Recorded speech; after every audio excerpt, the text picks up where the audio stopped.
Welcome to the Skeptic Zone, the podcast from Australia for science and reason. Here are your hosts, Richard Saunders and Stefan Sojka.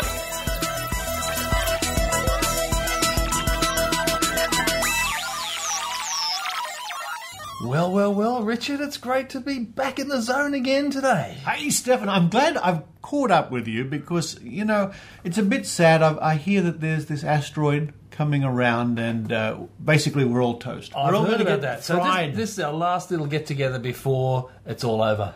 Well, not really, because it's not going to hit us for many, many years, and even then it's not going to hit us. Right. Does What, that like make a sense? billion years or something? Well, this is interesting. There's a slim, like potato chip wedge in slim chance that an asteroid by the name of Apophis will come and slam us all Or at least give in us a couple of decades. Give it a bit of a scare, maybe? Yeah. Yeah, well, get not the really. press talking, get Fox News talking about it for a while. Of course. Yeah. So Luckily, though, we've got a friend of ours, Dr. Steve Roberts, Yes. the skeptic, who was on the show a few weeks ago. He went on radio here in Australia, in Adelaide, to dispel our fears. Oh, thank goodness for that. You had me going there for a while. You know, It's all right, Stefan. and I was looking at it. It's also zone number 123 123. on the 25th of February. You know, that's almost 123 on the 45th of February, which would have been 1, 2, 3, 4, 5, but it's not quite. And that would have been like some sort of numerology thing, You know, which would have freaked me out even more. The 45th of February doesn't come up very often. No. Every freak year. I can't remember the last time there was a 45th of February. So, besides all that, what is Yes. actually happening on this actual show? Well, that Steve Roberts and his interview, which is really interesting about this asteroid, is coming up a bit later. But before we get to that, Maynard, we've let Maynard out of his cage Oh, you once let him again. loose? We Oh. let him loose, and he chats to a very interesting bloke by the name of Martin Plowman, who has written extensively on UFOs and travelled the world to find all the UFO hotspots. Wow, and he's actually he's written a PhD. He's got a PhD or something about it. He has a UFO PhD. Oh. There's more letters in that. About whether they exist or whether they don't. Or is he just kind of looking at the phenomenon? I suppose. I think he is. He's because it is. It's an interesting. You can't ignore it. No, you can't. Something's happening out there. Whether everyone's mistaken or there are millions of UFOs, it doesn't matter. You've got to at Something's least happening. look at it. Yeah, even if it's a psychological thing, you've got to address it and say, well, why are people thinking like this? Going on? Why do they think like this? And why do they think like this after so many decades that we've been hearing about it, and still we haven't had all we've seen is it all happening in movies. No aliens have actually stepped out and gone on TV and said, well, we're here. I wish they would. I wish they would too. I wish they would too, because our TV's pretty and I bad. hereby welcome our new alien overlords.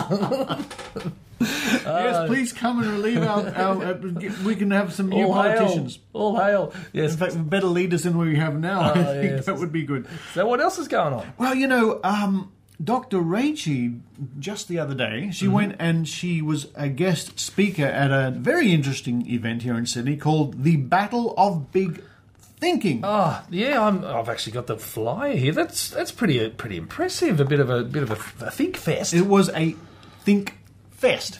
Very well said. A think fest. Lots of very interesting people came along. We're going to play a little clip of what Rachael had to say. So she actually talked as well. She spoke there. Oh, yeah, she's she was not just thinking. No. She's talking she as thought well. out loud. Goodness me. She was. Her talk went for 15 minutes. Right. I think she's going to be using that again. But anyway, we've got a little snippet. Oh, excellent. No, I love those little snippet think of her fests. talks. Love those things. Yeah, you get all these great minds getting together and sort of kicking around ideas. The MC was Julian Morrow from The Chaser. Didn't we see him just a little while ago? He was at TAM. At a very special event. He was at TAM. Oh, yeah. And after that, I chat to another guest speaker there by the name of Rob Campbell, who gave a very interesting talk about how important it is to get lots of experience. Oh. Think in lots of different areas. Oh, Be diversified. a bit of a diversify. Yeah. Oh, what do they call it? A polymath. Polymath. To become a polymath. Yeah, because I saw a program about that on TED just recently. This woman was saying the same thing. She said she's an expert, but she really doesn't like the whole idea of experts because they tend to form silos of their own in specialist fields. They end up kidding themselves about the same thing. And she's actually looking for more diverse views in all sorts of areas. Well, I mean, in the Skeptics, which we will speak about in this little interview, we look up to someone like Benjamin Franklin, for example. Yeah. Who did all sorts of things. All sorts of stuff. And a lot of the stuff that's happening now is like those synergies between specialties. So you get biochemists talking to material scientists and stuff and working out. Whereas they used to be stuck in their science. The more the engineers talk to mathematicians or astrologers or astronomers. Now that is diversification. That would be diversified. All that stuff. It's exciting times. Now I'm just going to mention a few things. Some people have been writing to me. Oh boy, have people been writing to me. Your in tray is packed. It is. I couldn't even fit it in the room, I don't think. No, you need a new iPhone, I think, with more memory. I need two iPhones with memory for all the email I'm getting. There's a project called Thank Hitch. This is for Christopher Hitchens, who's I don't know. I don't like this term, who's battling cancer. No. I mean, he has it. He's experiencing it. What do you do? Battle it. I mean, you get through it. All right.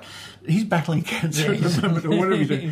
Look, if you go to www.miskeptics, so misskeptics or miskeptics.org/thank-hitch, or if you just Google Thank Hitch, you can find out more about that. And they're asking for people to send in little videos and things. Well wishes and things like that. Well, yes, or basically saying, Christopher Hitchens actually made a difference in my life. And excellent. I suppose prayers aren't going to help much. Not much. No, but a few good tributes will probably perk him up a lot. Well, and I think it's a good thing for other people to see too. Now, just this week, I was a guest on an interesting podcast called Meet the Skeptics. Oh, you weren't. I was. Meet the Skeptics at http://meettheskeptics.libsyn.com. You get around, Richard. Well, that's thanks to the internet. Oh. And also, I'd like to give a shout-out to a lovely lady by the name of Kim Peters and her son Harry, who came to visit Dr. H and I last week. Mm-hmm. Now, she's a listener from the far west of New South Wales. Wow. And Harry comes in. She brings in Harry a couple of times a year for medical attention. But she took time out. We had a nice afternoon and just had a lovely chat. Kim, it was lovely to meet you. Thanks a lot. Hello, Kim. Hello, Kim. Hello, Harry. Finally. Our good friend Brian Brushwood from scamschool.tv. His latest episode is all about power balance bracelets. Oh, don't you love the way placebo bands, power bands. They've been body slammed lately, haven't they? Oh, and it's just started. Excellent. So, wow. Yeah, what a show. I think we should get on with it. Let's crank it up. I think that was probably the longest intro we've ever done. I think it is. So let's cut it short right now. And let's go. Here we go. Bye.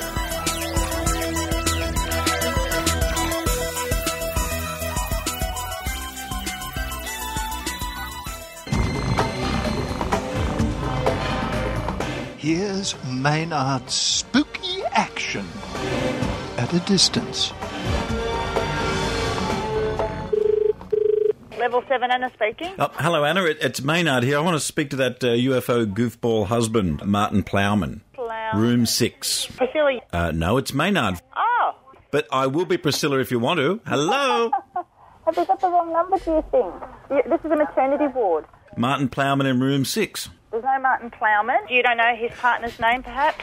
No, I don't know. I don't think she's written a book about UFOs, so I probably shouldn't be talking to her. Just one moment. Let me find out first. Okay. Make sure we've got the right person. I think we're dealing with a case of alien abduction here. That's very interesting, but hold on. I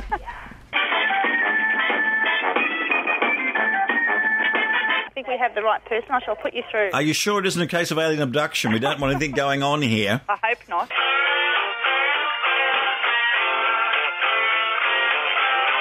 Hello, Maynard. I was told that you didn't exist, I'd never heard of you, and this conversation never happened. Oh, that happens all the time to me. I know. So this Martin Plowman, or if that is your real name that you're writing under, is that a nom de plume?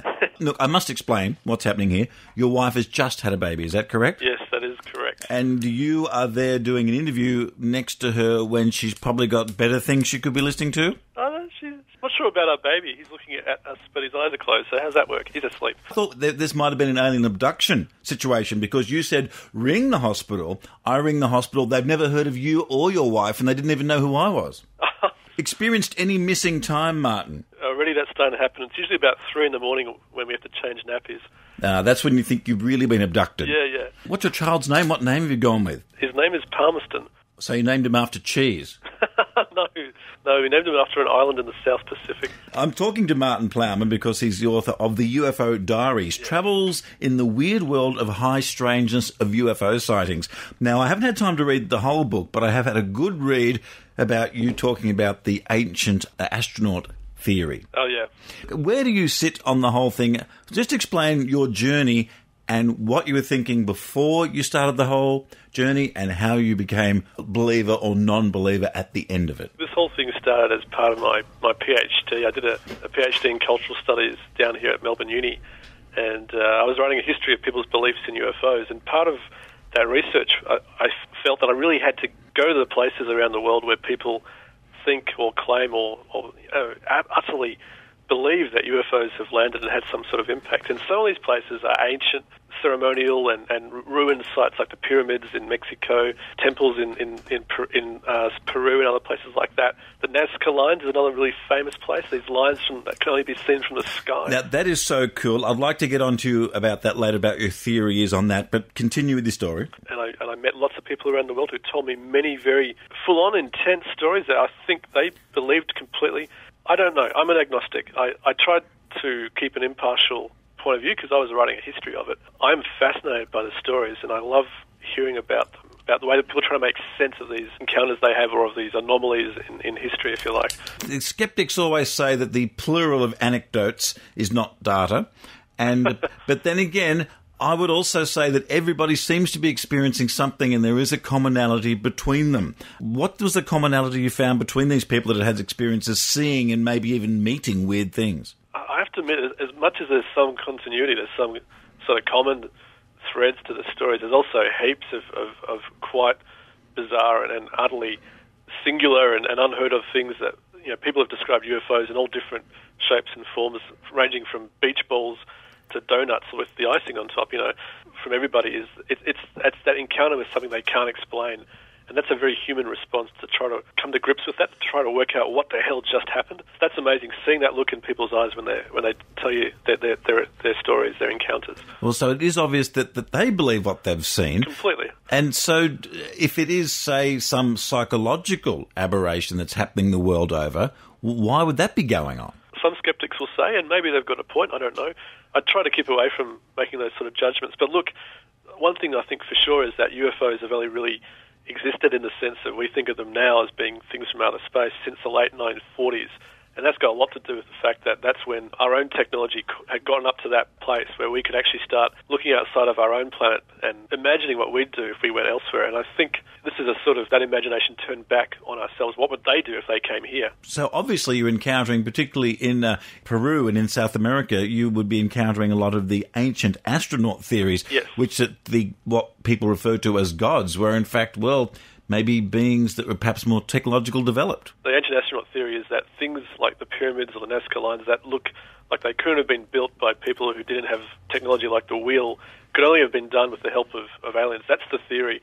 I've been to these places and look, they are amazing. They blow your mind away, especially the Nazca Lines, which are this huge collection of like shapes like hummingbirds and monkeys and huge long runways. It does look like aircraft landing strips. I've also heard that those lines are possible lines towards where water is and things like that. That's right. What do you think is the possible go for them? I don't know, because there's actually no one's been able to explain them completely. Like even the best mainstream archaeological theories are still just guesses. So whoever made them had a good reason. I just don't know what it is now, though. What was the strangest place you visited? You've been around the world. You visited some very strange places with UFO activity. I mean, to use another word, what was the spookiest?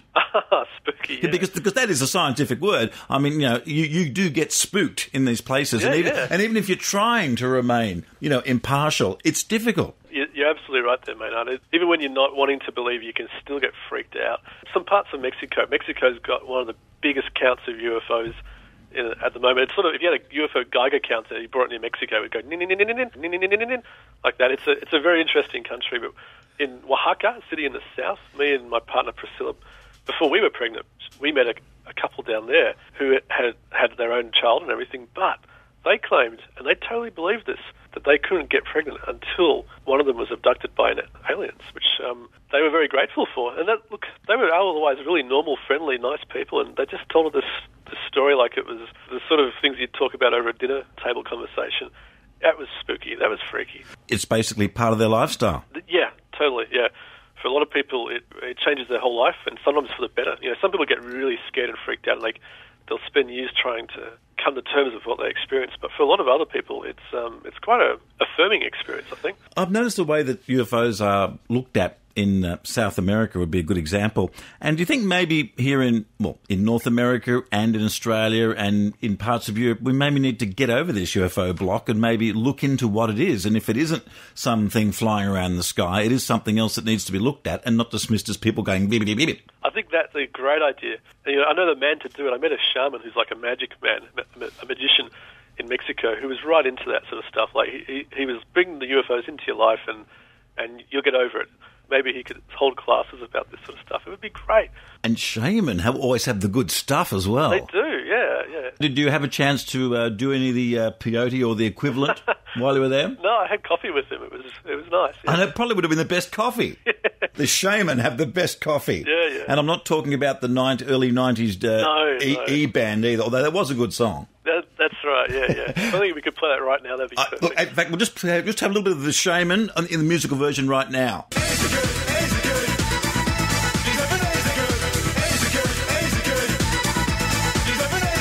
That was a request from Martin Plowman, author of the UFO Diaries there. Now, what music did you actually listen? Did you listen on your iPod or something when you were at these places to get an atmospheric mood going, or was there enough happening already? Oh, no, I didn't need music. One place in Bolivia I went to was this isolated mountaintop that's got all these carvings on there's a sort of massive stone dome on the top of the mountain, and it's got these strange carvings like zigzag runways and concentric circles.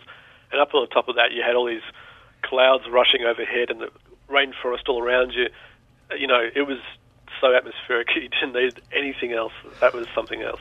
And getting back to trying to remain impartial and seeing all these amazing things that most of us don't get to see all around the world, when people dismiss UFOs just out of hand straight away, does that make you feel a bit like they're either missing out on something or they're being closed-minded? Yeah, it does. I don't want to defend UFOs in the sense that I want to prove that they exist and, serve everybody wrong.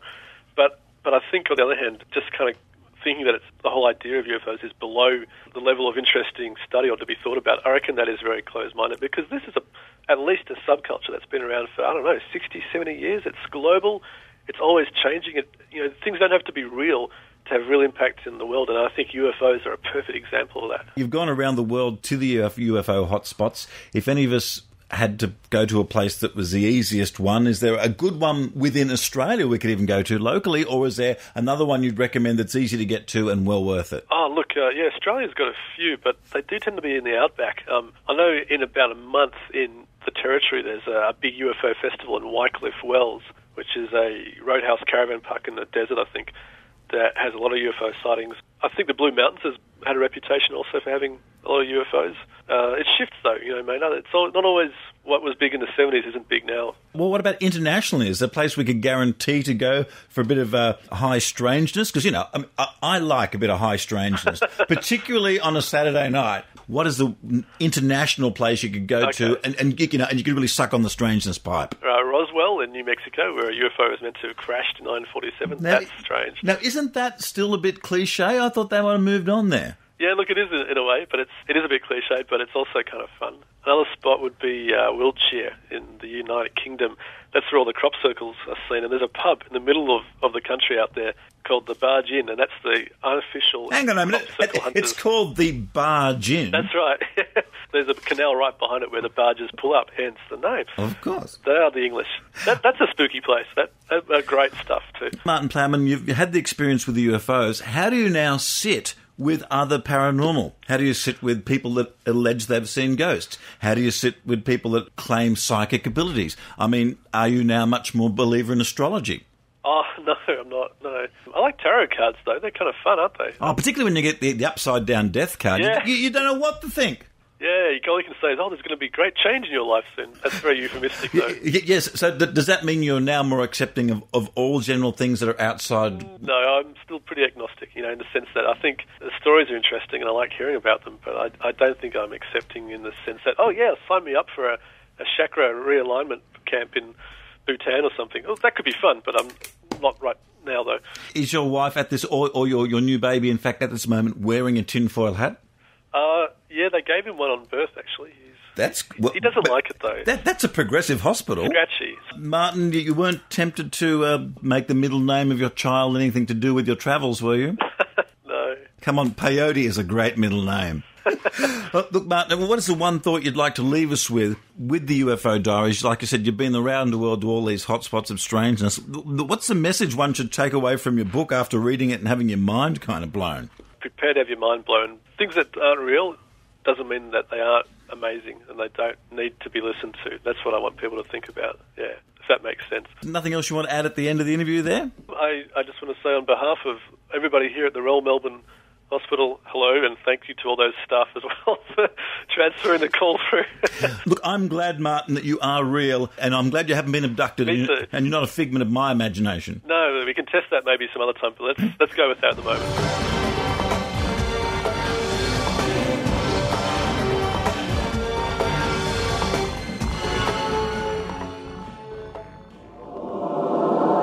Dr. Richard Wiseman talks about his new book, Paranormality.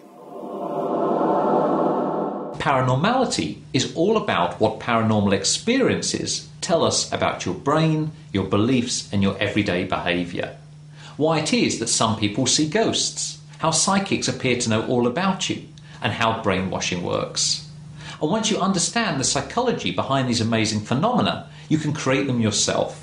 And so the book explains, for example, how to have an out-of-body experience, how to control your dreams, and how to unleash the power of your unconscious mind. It's fun to be fooled, but it's even more fun to go backstage and discover the real science behind the paranormal. And that's what Paranormality is all about. For more information, visit www.paranormality.com.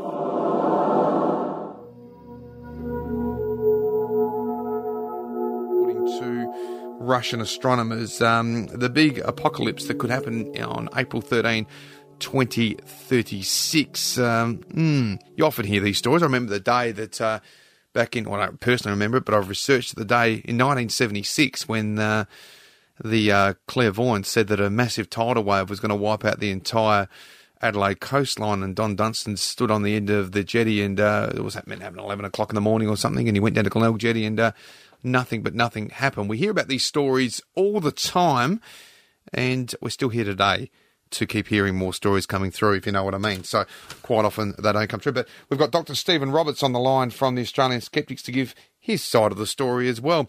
Dr. Roberts, thanks for your time. Hello, Daniel. Yeah, thanks. Mate, tell us about this. I mean, where's this come from? Russian astronomers suggesting that an asteroid could come and hit the Earth in 2036 and completely wipe the planet out. I mean, where do they come up with this sort of evidence? Well, it's one Russian astronomer, and he's just seeking the limelight. There is a near miss of an asteroid, and I can tell you chapter 1 verse on this. It's called Asteroid Apophis, Apophis. Yep. And obviously scientists track the orbits of asteroids all the time. Some go quite near the Earth. The orbits they loop around and they cross the Earth's orbit sometimes, and if the Earth happens to be at that point in its orbit, there'll be a near miss of the asteroid, and this will happen next year, in fact. Okay. And again in 2029 and again in 2036, and the 2029 one is a particularly near miss. Next year's not a big deal, but of course next year is 2012, and everybody's in a big panic about the end of the world anyway.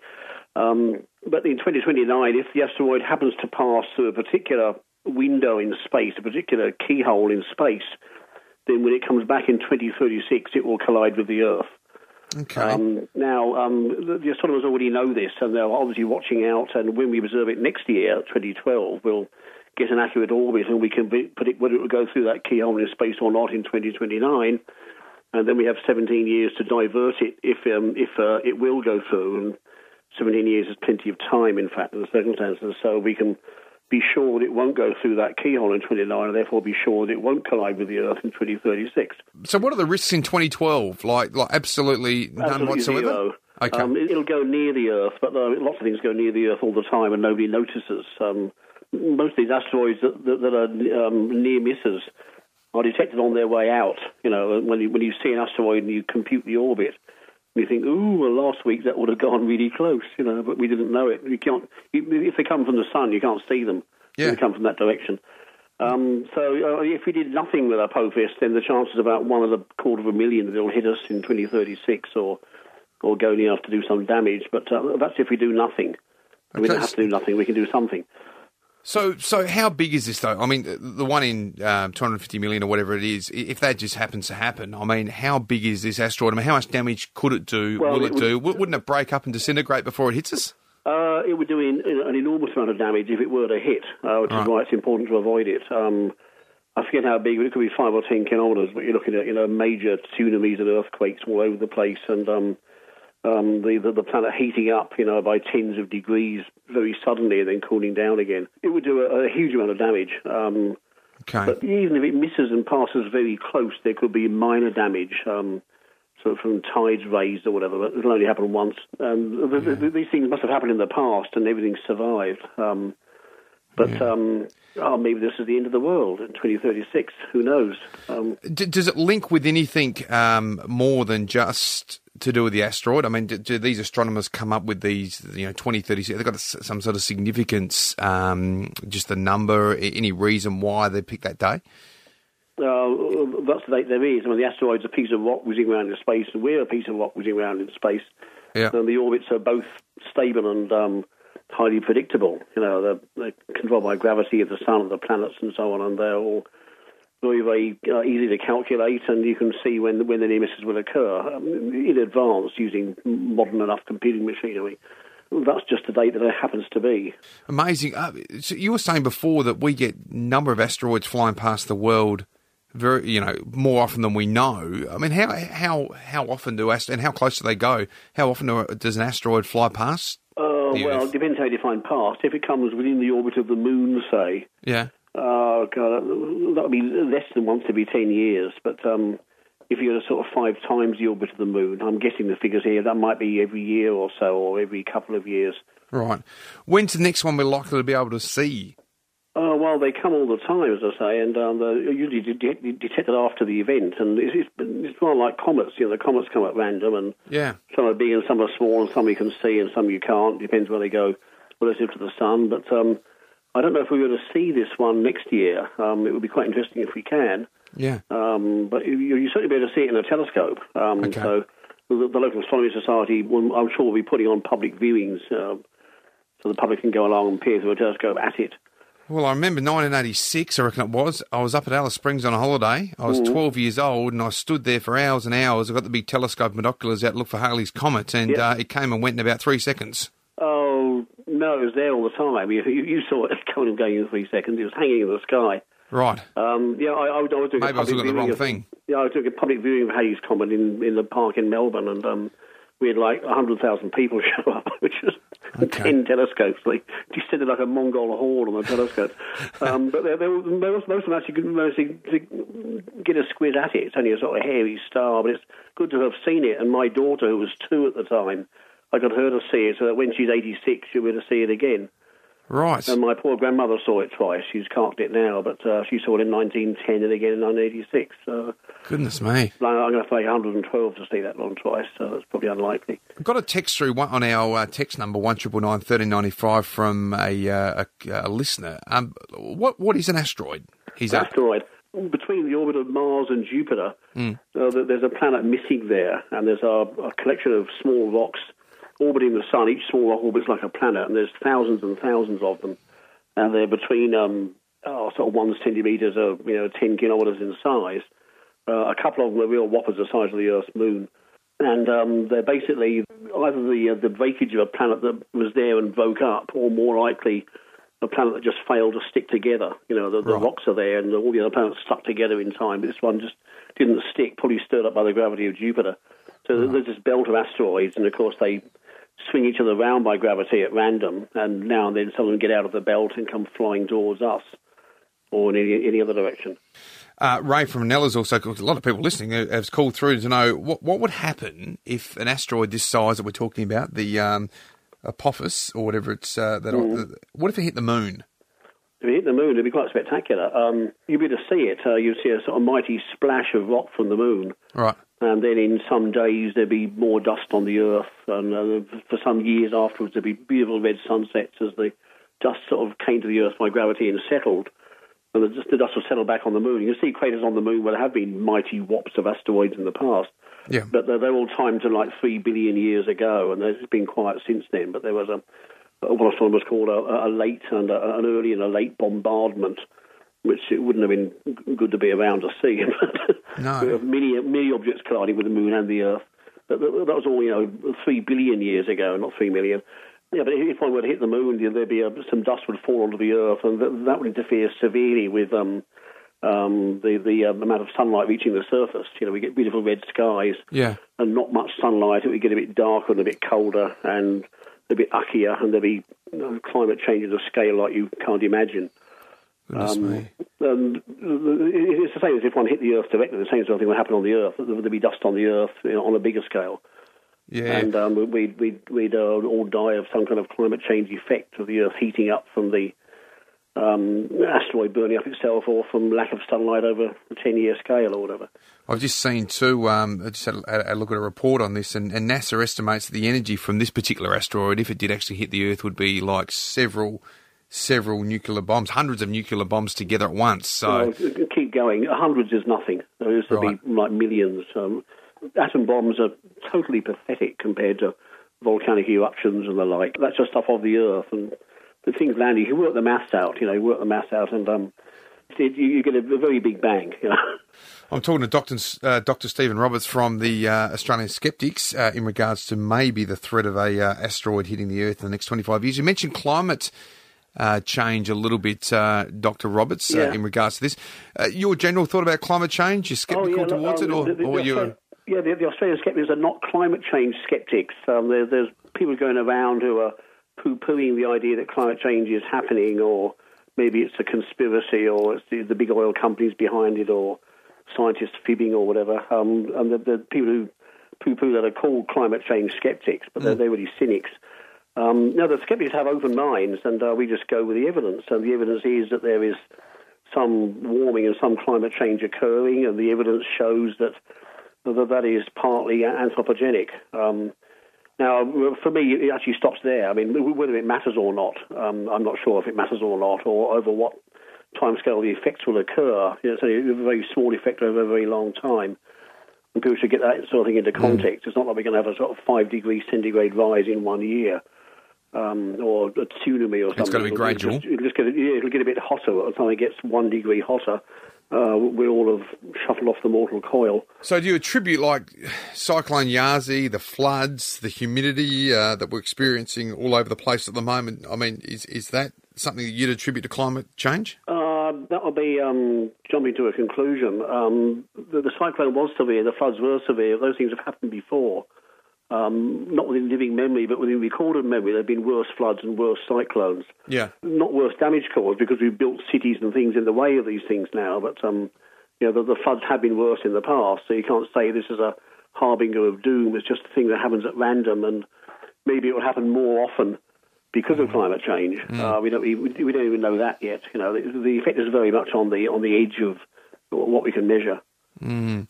Very interesting, mate. Well, one thing we do know is what we don't want is this asteroid to hit Earth. So, but you've allayed some of my fears. The 2012 one, no risk at all. 2029, slim risk, and even slimmer for 2036. No, it's easier than that. To 2012, we observe it, and we can divert it if necessary in 2029, and we're certain to miss in 2029, and thereby certain to miss in 2036. How do you divert it just quickly? You fire a spacecraft at it, and the spacecraft simply collides with it. Oh, okay. There's all sorts of theories about slicing it with laser beams or landing atom bombs on it and detonating them. That would be a very, very bad move, actually. The best way is just to whack it with something heavy. And the heaviest thing you can find is the spacecraft itself. Just bang into it with a spacecraft, and it will move the orbit very, very slightly. But over 17 years, that'll be quite a lot. Have to be a massive spacecraft, though, wouldn't it? Well, the heavier the better. Yeah. But you get a certain weight, a couple of tons or something, or a couple of 100 tons. Yeah. It can be done. We've done it with comets already. But it's a bit like the steering of a car. If you adjust the front wheels a tenth of a millimetre out and then drive to Alice Springs, you find you'll be in Mount Isa instead. Yeah, well, that's right, exactly. You're just tilting off its axis and it just goes in a completely different, different direction. Diverted by a tiny, tiny amount, then you wait 17 years, you find it's going to miss by a long way, thousands of miles after that. A long way. So so there's no need to worry at all. It's all in hand. But it's actually all due to science and money being spent on astronomy. And I was just thinking this morning, for the first time, this has all been useful. We've had blokes standing on the moon. It's been a bit of a hoot, but how much use is that really? And there's a lot of stuff in space and a lot of military stuff, but this has actually suddenly becomes necessary and useful to track asteroids. Yeah, absolutely. Well, exactly right. Well, we should look after ourselves. That's the main thing. Well, all in all, the upshot is very, very slim. What did you say, 1 in 250 million chance of it happening? 1 in 250,000 if we do nothing, but we aren't going to do nothing. And then if we do something, it will be 1 in 250 million. No, it'll be zero. Zero. Brilliant. Hey, Dr. Roberts, thanks for that. Thanks for joining me on the program on a Saturday afternoon, and thoroughly enjoyed that chat. And it's always something good to keep abreast of, no doubt about it. Yeah, thanks very much. Appreciate that. There we go. Dr. Stephen Roberts from the Australian Skeptics talking about the so-called apocalypse that was slated to happen in 2036. Well, in fact, some have suggested next year, but as Dr. Roberts pointed out, you can observe it. Hopefully, if there's any danger in 17 years after that, we've got 17 years to actually do something about it and fire something in it to completely divert it so it misses us in 2036.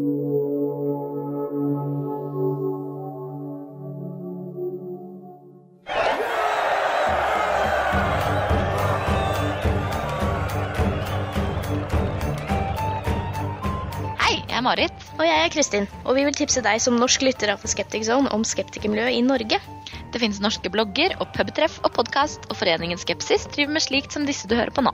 Sentralt er skepsis.no, og her publiseres det dyptgående artikler, en kalender over aktiviteter og lenker til nyttige ressurser. Skepsis-bloggen oppdateres jevnlig, og det diskuteres heftig på forumet. Så stikk innom og delta du også. Skepsis.no.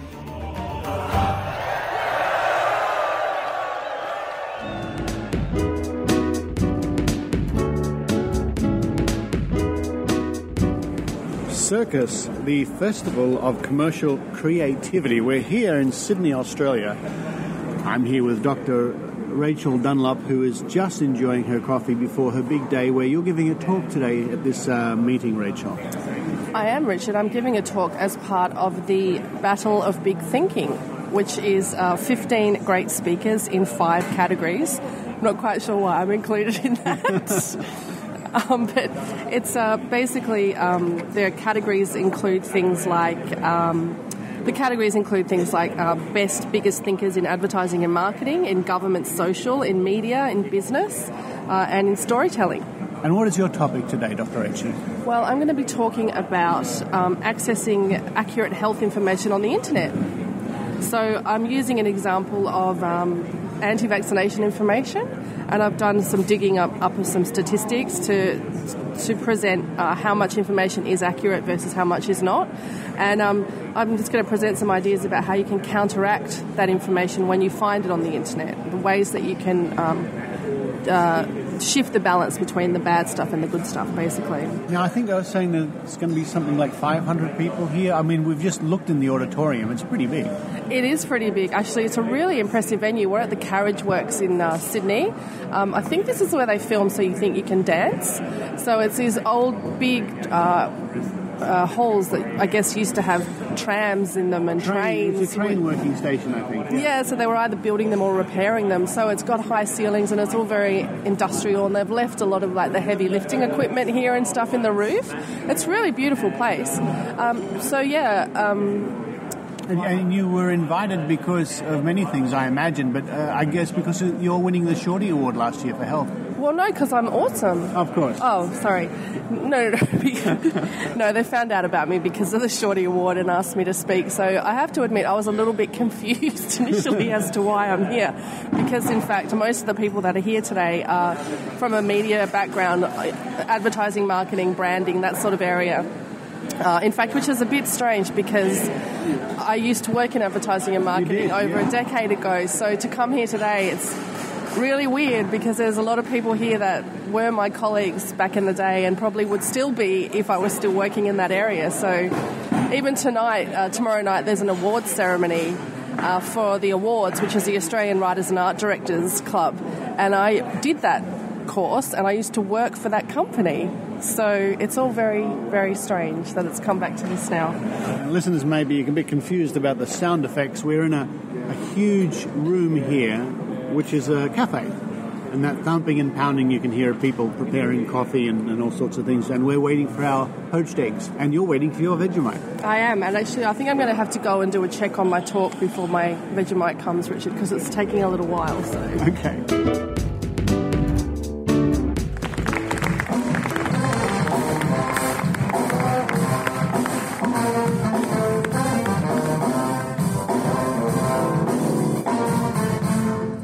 Thank you very much, Jeremy, and welcome everyone to the Battle of Big Thinking for 2011, or as I prefer to call it, Julian Morrow live from Planet Earth. It's going to be well, it's not going to be that bad, don't worry. The name is available though, and the audience numbers are just about right, so I think we're going to have a good day. It's part of the Festival of Commercial Creativity, which, as you know, is part of the industry's attempt to set the Australian record for iPad concentration in a single space. I think we're doing pretty well. I brought mine along today. We move on now to Dr Rachael Dunlop. She's the Vice President of the Australian Skeptics, got a PhD from Sydney University Medical School, works full-time in heart disease research, and is a member of the New South Wales Committee of Skeptics, doing fun stuff like Mystery Investigators, which is a show for schools. She co-organises the Sydney Skeptics Meetup Group, which is actually, it's basically a rationalist sex beat, in fact, but they don't put that in the marketing. And she contributes to the Skeptics Book of Poo-Poo blog. She will be speaking today on why do we ask the internet for medical advice. Please welcome Rachael Dunlop.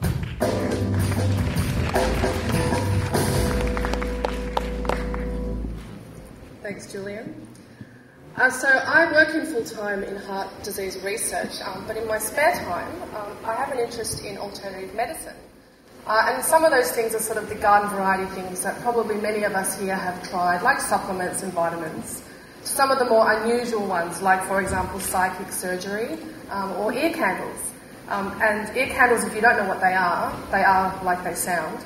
You put a candle in your ear and burn it, and it's supposed to clear out bad energies and cure you of imbalance and headaches and all kinds of things. So as a result of this, I spend a lot of time on the internet doing research, and it turns out I'm not the only one. In fact, recent studies from the ABS, Australian Bureau of Statistics, have shown that now 1 in 2 of us actually turn to the internet to look up our illnesses and self-diagnose, and 2 in 3 of us research our drugs on the internet. Now, this is a recent study which was done by a health fund, looking at diagnosis by Dr Google, as I like to call it. So what they did was they put in some very simple kind of symptoms and did some Google searches and came up with some diagnoses. And as you can see, diagnoses by Dr Google can create some pretty scary scenarios. So if you have pins and needles and you put this into Dr Google, well, you might just have a vitamin B12 deficiency. That's pretty easy to fix. Or you might have multiple sclerosis. You might, if you have stomach cramps, well, you could just have indigestion or appendicitis, but you also might have heart disease. Earache, well, you might have an ear infection, you might have a cold, but hey, you might have a brain abscess too, according to Dr Google. And a rash, well, you could have dermatitis, psoriasis, or perhaps you've got early signs of meningitis. So what was also interesting about this study that was done, it showed that most of us, in fact 91% of us, for the month ending February 13, 2011, used google.com.au or google.com for our search engine. And of that, 97% of us only click on links on the first page of Google. So, in closing, this is the kind of the stuff that I spend my time doing.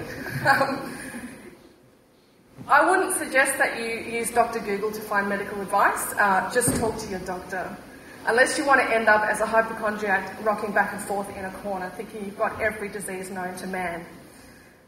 Google bombing can be effective, but of course, so it can be for your opposition. So you can use it, but other people can use it as well. And the Streisand effect is a very good example of how once the cat gets out of the bag, if you try to shove the cat back in, it'll scratch even harder and kick you. So thank you very much.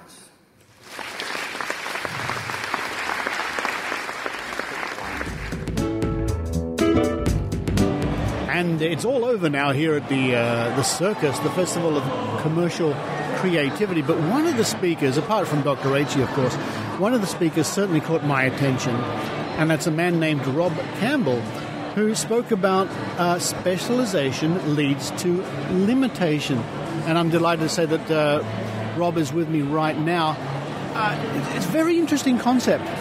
You're sort of looking out for the Renaissance man, the broadening of the outlook, so to speak?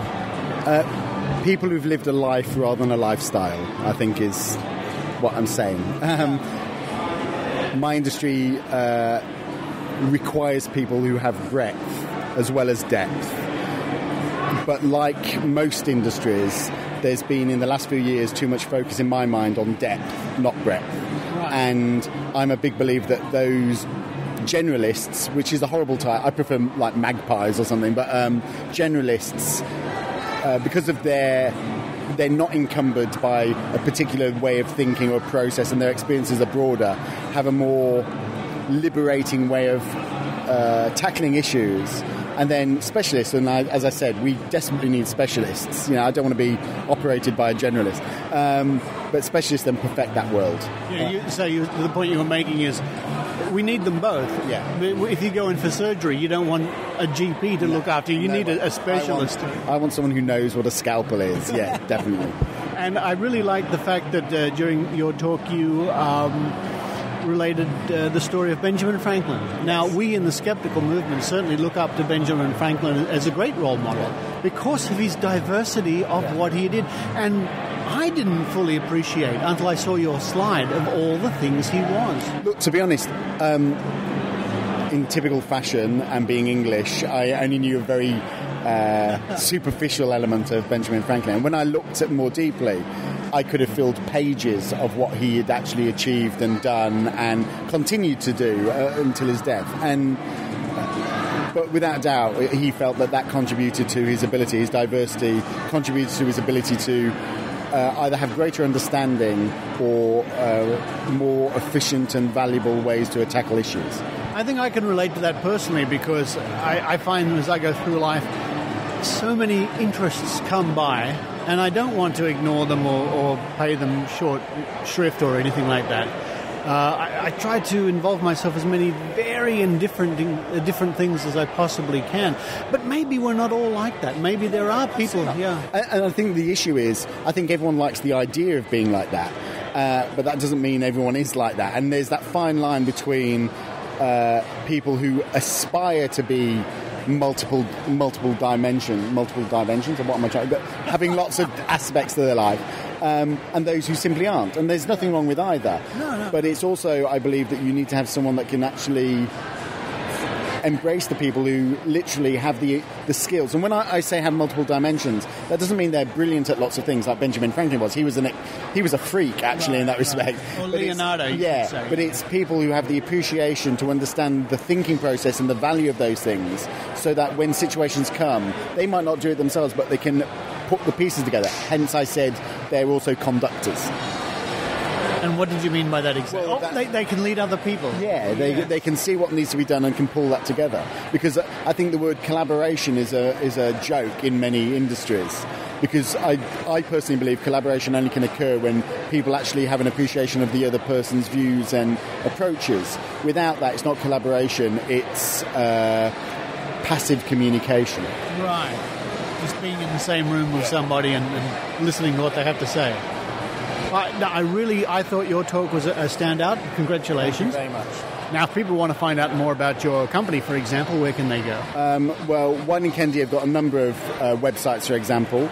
My Shanghai office is wksh.com. But if you go wk.com, you'll see the whole group's offices, and we have 8 offices. Your Shanghai office, that sounds exotic. Yeah, it's... the madness is that I don't understand any of it, which is the most exciting part of it.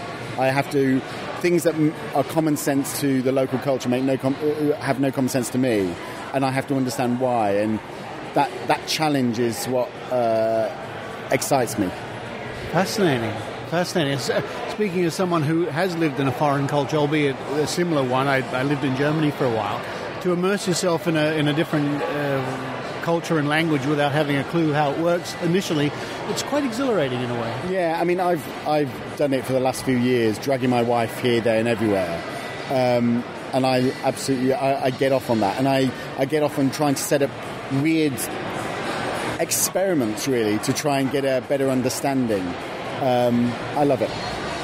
It's a great honour to be able to do that. Well, Rob, a delight to meet you, and congratulations again on a very interesting talk. Thank you very much indeed.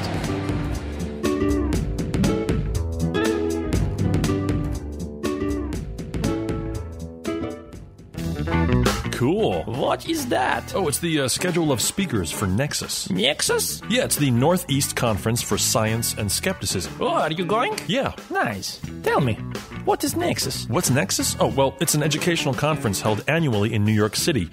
Nexus explores the intersection of science, skepticism, the media, and society for the purpose of promoting a more rational world. How does that spell Nexus? What? How does that spell Nexus? Is N-E-C-S-S. Should be Nexus. What? Should be pronouncing Nexus. I not know English so good, but N-E-C-S-S not spell Nexus. Well, okay, yeah, but Nexus. What's wrong with Nexus?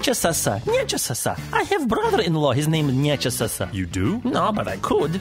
Nexus. It rolls off the tongue. Your tongue, maybe. What? Nothing. So who is speaker going to be at Nexus? Nexus. Whatever, telling me who. Well, scheduled to appear are Brooke Allen, Jay Novella, Evan Bernstein, Steve Novella, Hal Bidlack, John Allen Powell, Julia Galiff, Massimo Pigliucci, Dan Garden, John Rennie, Thomas Gilovich, Todd Robbins, Jennifer Michael Hecht, Eugenia C. Scott, George Hra, Rebecca Watson, Daniel Kahneman, Carl Zimmer, Bob Novella, and keynote speaker Phil Plait. Ooh, is that from the spaceman? That's from the skies, right? Listen, how you do that? Do what?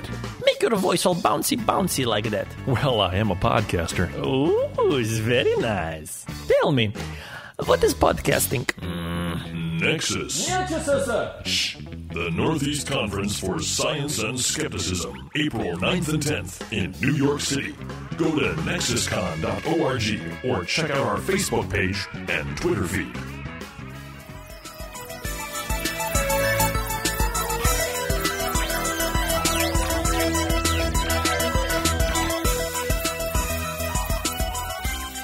Richard, Zone 1, 2, 3 was a force to be reckoned with. You know, I feel a lot better now after hearing Dr. Steve Roberts assure us all that we're safe. We're not going to die. We're not going to die. No, as far as we know. Well, maybe. Not from that one. Maybe we will. You never know. There's one coming from the sun right now. It's the other side of Jupiter. Yeah, that's right. Is it? Oh, both. Two of them. That's all right. It's been sucked into Jupiter. That's fine. Thank Jupiter. Yeah, That's what they used to say in ancient Rome. They should have. They did. Well, they did. They would say thank God. They would have said thank Jupiter. And you know, I saw this little DVD about the planets lately, and it actually says Jupiter is like the vacuum cleaner. The vacuum cleaner. Yeah, so we should thank Jupiter. Thank Jupiter. Oh yes, Jupiter. Holy Jupiter. Thank you. Well, Richard, another great show, and thanks for having me on again. What's hey, happening? Stefan, good to see you. What's happening next week? Oh, next week we have an interview with the lovely lady. And you would have heard that funny little clip we played earlier in the show from Norway, in Norwegian. Oh, yes. That's not funny. Sorry, I can't do a Norwegian accent. I'm not even going to try. No, don't even try. Kristen Carlson from Oslo, she's going to be chatting to us next week all about her adventures up there with skepticism in Norway. In Norway. Jeez, we got a big reach, haven't we? We do. Even on Jupiter. On Jupiter. I'm sure they're listening to us on Jupiter. Hi, Jupiter. Hi, Jupiter. And also a quick note to congratulate our very own Dr. Rachael Dunlop, who's now a contributor to sciencebasedmedicine.org, which is a fantastic and very well-respected blog. It's a huge blog. Yeah, huge blog. There's a lot of stuff on there. And she's contributed, there's an entry there for the 19th of February, Vaccination as Rape, Meryl Dorey and the Australian Vaccination Network. They're never far from our thoughts, are they? Somehow I can't see how getting a little drop on the tongue to prevent polio has got anything to do with, sexual violation. It's That's crazy. Anyway, well, look, It's going to be a big one next week. It always is. Thanks for having me. And it's very exciting. We're going to give our listeners a little hint. We're working on a secret project. Oh, yes. We are. I know a little bit about this secret project, and I can't wait to start ripping it in and getting it out there. You and I are going to get together, and we're going to come up with something quite interesting. A lot of fun. A lot of fun. So keep listening, and thank you for listening. And more hints soon. Oh, yeah. And we'll see you next week. Bye now. Bye. You've been listening to The Skeptic Zone. Visit our website at www.skepticzone.tv for comments, contacts, and extra video reports.